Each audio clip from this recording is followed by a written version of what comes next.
ఈరోజు మన వీడియోలో రవ్వ అప్పడాల రెసిపీని షేర్ చేయబోతున్నాను. రవ్వను ఉడికించే పని లేకుండా అప్పటికప్పుడు మిక్సీ పట్టి ఇలా ఈజీగా అప్పడాలను ఎలా ప్రిపేర్ చేసుకోవాలో చూద్దాం. పదండి ప్రాసెస్లోకి అయితే వెళ్ళిపోదాం. ముందుగా ఒక పెద్ద మిక్సీ జార్లోకి 1 కప్పు వరకు సూజీ రవ్వ, అలాగే 2 టేబుల్ స్పూన్ల వరకు గోధుమ పిండి, అలాగే రుచికి సరిపడనంత ఉప్పును వేసి ఒకసారి అంతా బాగా గ్రైండ్ చేసుకోవాలి. ఇలా గ్రైండ్ చేసుకున్న తర్వాత మనం తీసుకున్న 1 కప్పు సూజీ రవ్వకి 2 కప్పుల వరకు నీళ్ళు అయితే పడతాయి. అందుకని ముందుగా 1 కప్పు వరకు నీళ్ళను అయితే వేసి ఒకసారి బాగా అంతా గ్రైండ్ చేయండి. ఇలా గ్రైండ్ చేసుకున్న తర్వాత ఒకసారి అయితే చెక్ చేద్దాం. కన్సిస్టెన్సీ చూడండి, ఇలా అయితే ఉంది. ఇప్పుడు మరొక కప్పు వరకు నీళ్ళను అయితే యాడ్ చేసి మరొకసారి గ్రైండ్ చేయాలి. నేను చెప్పినట్లుగా 1 కప్పు సూజీ రవ్వకి 2 కప్పుల నీళ్ళు అయితే కరెక్ట్గా సరిపోతాయి. ఇలా 1 నిమిషం వరకు గ్రైండ్ చేసుకున్నాక ఈ మిశ్రమాన్ని అయితే బౌల్లోకి ట్రాన్స్ఫర్ చేసుకుందాం. కన్సిస్టెన్సీ చూడండి, ఇలాగే ఉండాలి. ఇప్పుడు ఇందులోకి 1 స్పూన్ వరకు జీరా, 1 స్పూన్ వరకు చిల్లీ ఫ్లేక్స్ని వేసి ఒకసారి అంతా బాగా కలుపుకోవాలి. మీరు కావాలంటే ఇందులోకి సన్నగా తరిగిన కొత్తిమీర, అలాగే కరివేపాకు, 1/2 స్పూన్ వరకు మిరియాల పొడిని కూడా వేసుకోవచ్చు. ఇప్పుడు ఒక లోతైన కడాయిని తీసుకొని 2 గ్లాసుల వరకు నీళ్లను అయితే పోసి కడాయిని స్టవ్ మీద ఉంచి మూత పెట్టి అయితే నీళ్లను బాయిల్ అవ్వనివ్వండి. ఇప్పుడు వీడియోలో చూపిస్తున్న విధంగా ఇలా ప్లెయిన్గా ఉండే ప్లేట్ని అయితే తీసుకొని 1 స్పూన్ వరకు మనం ముందుగా ప్రిపేర్ చేసుకున్న బ్యాటర్ని అయితే వేసి ఇలా ఈక్వల్గా స్ప్రెడ్ చేసుకోవాలి. మీకు అప్పడాలు పెద్దవి కావాలంటే ఇలా పెద్దగా ఉండే ప్లేట్ని తీసుకోండి, లేదా చిన్నగా ఉండాలంటే చిన్నగా ఉండే ప్లేట్లే తీసుకోండి. నా దగ్గర ఈ ప్లేట్లే ఉన్నాయి కాబట్టి నేను ఇందులోనే ప్రిపేర్ చేస్తున్నాను.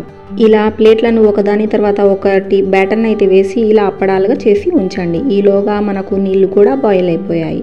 ఇప్పుడు ఇందులోకి ఒక ప్లేట్ని అయితే ఉంచి మనం ముందుగా రెడీ చేసుకున్న అప్పడాల ప్లేట్ను ఇందులోకి మధ్యలోకి అయితే పెట్టి మూతను పెట్టి కరెక్ట్గా 1 నిమిషం వరకు బాయిల్ అవ్వనివ్వండి. 1 నిమిషం తర్వాత అయితే ప్లేట్ తీసి చూద్దాం.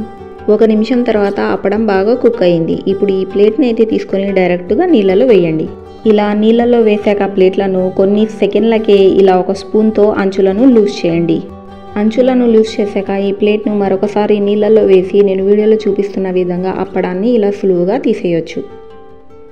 ఇలాగే మిగతా అప్పడాలను కూడా ప్రిపేర్ చేసి ఒకదాని తర్వాత మరొకటి ఇలా ప్లాస్టిక్ కవర్ లేదా కాటన్ క్లాత్ మీద వేసి ఆరనివ్వండి. చూడండి, 1 కప్పు సూజీ రవ్వకు 20 నుండి 25 వరకు అప్పడాలు అయితే వచ్చాయి. కొన్ని నిమిషాలకే అప్పడం అనేవి ఆరిపోయాయి. ఇప్పుడు వీటిని మరోవైపుకు కూడా అన్ని అప్పడాలను టర్న్ చేసుకోవాలి.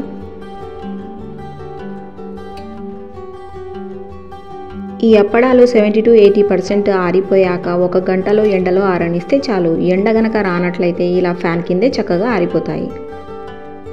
అప్పడాలు పూర్తిగా ఆరిపోయాక ఇలా ట్రాన్స్పరెంట్గా కనిపిస్తాయి. ఈ అప్పడాలను ఇప్పుడు నేనైతే ఫ్రై చేసి చూపిస్తాను.